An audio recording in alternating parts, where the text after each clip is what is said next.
Assalamualaikum warahmatullahi wabarakatuh. Di masa pemerintahan Khalifah Al-Mu'tadid Billah, hidup seorang saudagar kaya yang menghadapi ujian berat.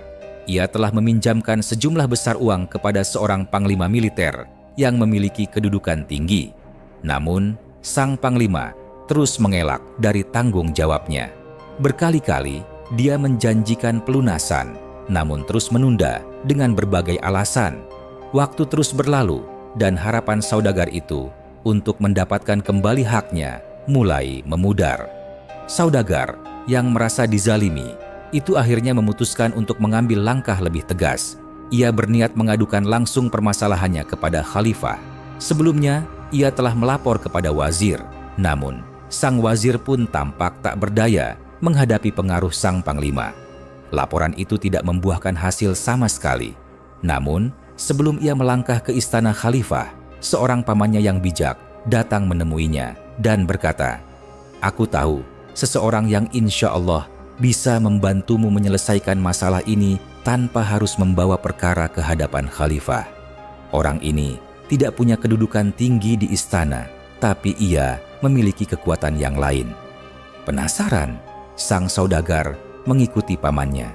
Mereka berjalan menembus keramaian pasar hingga tiba di sebuah kios sederhana milik seorang penjahit. Penampilannya bersahaja, namun sorot matanya menunjukkan ketenangan dan kebijaksanaan. Selain menjahit, ia dikenal sebagai imam di masjid lingkungan pasar itu dan dihormati oleh banyak orang karena ilmunya dan akhlaknya yang luhur. Paman sang saudagar lalu menyampaikan masalah yang tengah dihadapi ke sang penjahit. Dengan tenang, penjahit itu mendengarkan setiap kata, lalu mengangguk pelan. "Baik," katanya, "saya akan mencoba membantu. Mari kita temui panglima itu sekarang." Mendengar niat sang penjahit, saudagar itu langsung merasa khawatir.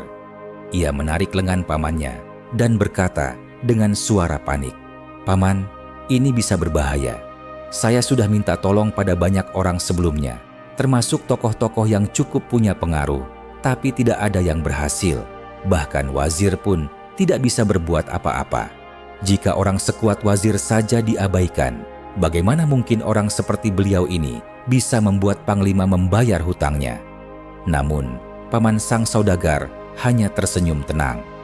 "Tenanglah, engkau akan melihat bahwa ada kekuatan yang tak bisa diukur dengan jabatan atau kekuasaan dunia. Doa, keikhlasan, dan keberanian kadang lebih besar pengaruhnya dibanding 1000 kata dari pejabat tinggi." Saudagar itu akhirnya menurut. Dengan perasaan was-was, ia pun mengikuti langkah sang penjahit dan pamannya menuju rumah panglima. Tidak menyangka bahwa sebuah pelajaran besar tentang keberanian, adab, dan kekuatan hati sedang menantinya.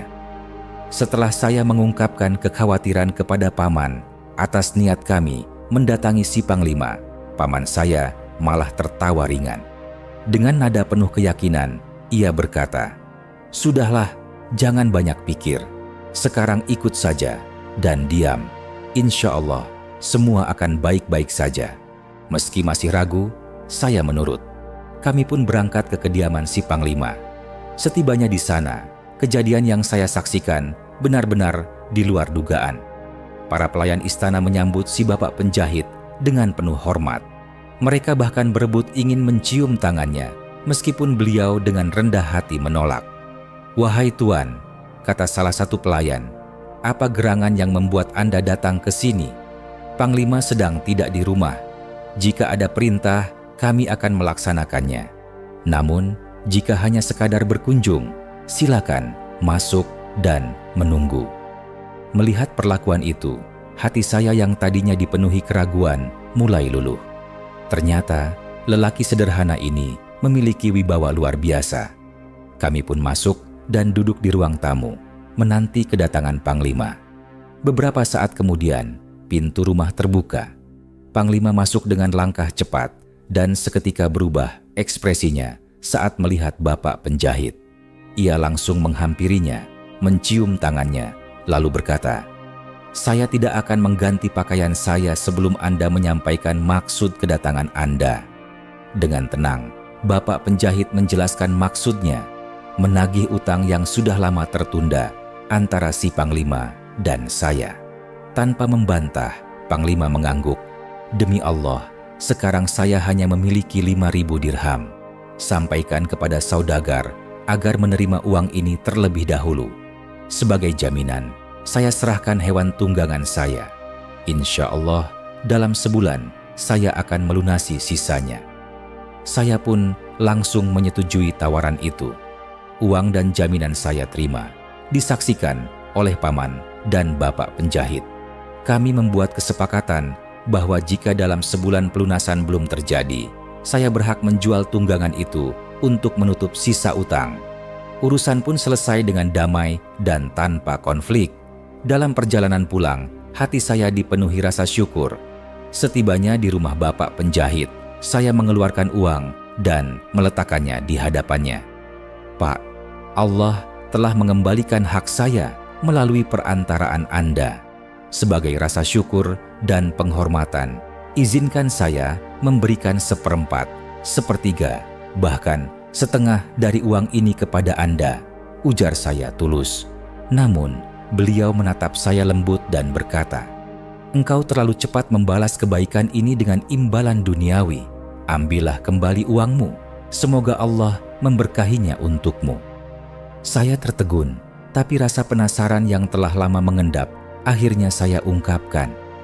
Bolehkah saya tahu? Tanya saya hati-hati. Apa yang membuat Panglima begitu hormat dan segan kepadamu? Bahkan para pembesar saja dia abaikan. Beliau tampak ragu menjawab, engkau telah mendapatkan apa yang engkau cari, dan saya pun ingin kembali bekerja. Inilah satu-satunya keahlian yang saya miliki untuk menghidupi diri saya. Namun, saya terus memohon dengan sungguh-sungguh, dan akhirnya beliau bersedia bercerita. Saya telah menjadi imam di masjid dekat pasar ini selama 40 tahun, katanya. Setiap hari saya menjahit, dan dari sinilah saya hidup. Suatu malam, setelah sholat maghrib, saya berjalan pulang. Di depan rumah si Panglima, yang waktu itu belum menjadi Panglima, saya melihat seorang pria Turki yang tengah mabuk. Tiba-tiba, seorang wanita cantik lewat di depannya. Si pria itu langsung terangsang, menghadangnya, dan mencoba menyeretnya masuk ke rumah. Wanita itu meronta dan berteriak minta tolong, namun tidak ada seorang pun yang datang membantu. Di antara teriakannya, ia memohon, suamiku telah bersumpah akan menceraikanku jika aku tidak pulang malam ini. Jika aku tertahan di sini, bukan hanya rumah tanggaku hancur, tapi kehormatanku pun ternoda. Hati saya terguncang. Saya mendekati pria Turki itu dan memintanya membiarkan wanita itu pergi. Tapi dia justru memukul kepala saya dengan tongkat hingga berdarah, lalu menampar saya dan tetap menyeret wanita itu masuk. Saya pulang, membersihkan luka, lalu pergi ke masjid untuk sholat Isya. Setelah selesai, saya berkata kepada para jamaah, mari kita hadapi si pelaku kezaliman itu. Kita tidak boleh membiarkan seorang wanita dizalimi dan kehormatan diinjak-injak di tengah kita. Malam itu, kami mendatangi rumah si pria, mendobrak pintu, dan menyelamatkan wanita itu. Sejak saat itulah, orang-orang mulai menghormati saya, termasuk orang Turki itu yang sekarang telah menjadi Panglima, tak pernah melupakan peristiwa tersebut. Saya terdiam, meresapi setiap kata yang beliau sampaikan. Rupanya, kehormatan yang ia miliki bukan karena pakaian, gelar, atau harta, melainkan karena keberanian membela yang lemah dan keikhlasan yang tulus. Di hadapan manusia seperti ini, bahkan penguasa pun menunduk. Kami pun beramai-ramai menuju rumah orang Turki itu. Sesampainya di depan pintu rumahnya, kami memanggil-manggil dari luar. Tak lama kemudian, ia keluar bersama beberapa pembantunya. Tanpa banyak bicara, ia menyerang kami, lalu mendekatiku dan memukuli diriku hingga babak belur. Hampir saja aku tewas. Para tetangga kemudian membawaku pulang dalam keadaan penuh luka. Di rumah, keluargaku merawat dan mengobatiku. Aku sempat tertidur sebentar, Namun karena rasa sakit yang menjalar ke seluruh tubuh, aku terbangun di tengah malam dan tak bisa tidur lagi. Yang terlintas di benakku hanyalah kejadian tadi. Lalu terbersit sebuah gagasan dalam hatiku. Orang Turki itu sedang mabuk. Ia tak sadar waktu. Seandainya aku mengumandangkan azan sekarang, mungkin ia mengira fajar telah tiba dan membebaskan perempuan itu. Maka, setidaknya, ia masih bisa pulang ke rumah sebelum fajar, sehingga rumah tangganya tidak hancur. Dengan sisa tenaga, aku bangkit dan berjalan tertatih menuju masjid. Aku naik ke atas menara dan mengumandangkan azan. Setelah itu, aku tetap di menara, mengamati jalanan, menunggu apakah perempuan itu keluar dari rumah si Turki. Jika tidak, aku akan iqamah agar orang Turki itu benar-benar yakin bahwa fajar telah tiba. Tiba-tiba, jalanan menjadi ramai. Orang-orang berdatangan membawa obor, menunggang kuda, dan terdengar suara gaduh. Siapa yang mengumandangkan azan di waktu seperti ini? Di mana dia? Aku panik dan terdiam. Namun dalam hatiku aku berpikir, lebih baik aku jujur. Siapa tahu mereka bisa membantuku menyelamatkan perempuan itu. Aku pun berteriak, saya yang mengumandangkan azan. Turun, ikut kami menemui Amirul Mukminin sekarang, seru mereka. Aku pun turun dan ternyata mereka adalah para pelayan istana yang dipimpin oleh Badr. Mereka membawaku ke istana untuk menghadap Khalifah Al-Mu'tadid. Saat melihat wajah beliau, tubuhku gemetar karena takut dan segan. Beliau bertanya, apa yang mendorongmu mengelabui kaum muslimin dengan mengumandangkan azan sebelum waktunya? Banyak yang keluar rumah sebelum waktunya, dan orang-orang yang ingin puasa menahan diri sebelum waktunya pula. Aku menjawab, saya mohon jaminan keamanan sebelum saya bercerita. Engkau aman, jawabnya. Aku pun menceritakan semua kejadian, memperlihatkan luka, dan memohon keadilan. Mendengar penjelasanku, beliau berkata kepada Badr, bawa kemari orang Turki itu dan perempuan yang disekapnya. Aku lalu dibawa ke tempat lain, dan beberapa saat kemudian, orang Turki itu bersama perempuan tersebut dihadapkan kepada Al-Mu'tadid. Khalifah menanyai si perempuan, dan ternyata kisah yang diceritakannya sama persis seperti yang aku sampaikan. Kemudian beliau memerintahkan kepada Badr, cari orang terpercaya untuk mengantarkan perempuan ini pulang dan sampaikan kepada suaminya bahwa Amirul Mukminin memerintahkan agar dia memperlakukan istrinya dengan baik dan tidak menceraikannya. Setelah itu, Al-Mu'tadid memanggilku kembali, lalu menginterogasi si Turki dengan tajam. Berapa gaji pokokmu? Berapa penghasilanmu? Berapa ransummu? Berapa budak perempuan yang engkau miliki? Orang Turki itu menjawab semuanya. Lalu beliau berkata, semua budak perempuan dan kekayaan melimpah yang engkau miliki itu masih belum cukup bagimu. Hingga engkau berani bermaksiat kepada Allah, melecehkan wibawa negara, dan menganiaya orang yang menyuruh kepada kebaikan serta melarang kemungkaran. Orang Turki itu tak mampu membela diri.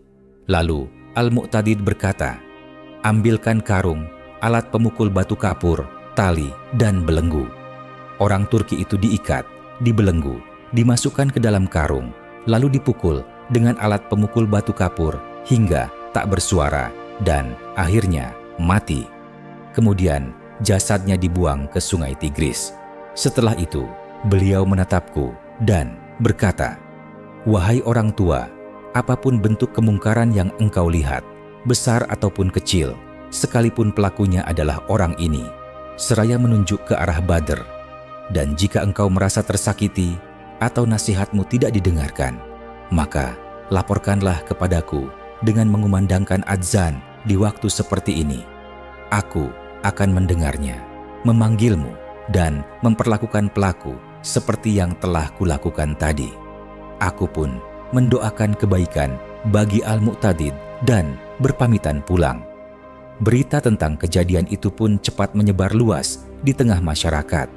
Sejak saat itu, Setiap kali aku meminta seseorang untuk menolong orang lain atau mencegah suatu kemungkaran, tak seorang pun berani menolakku.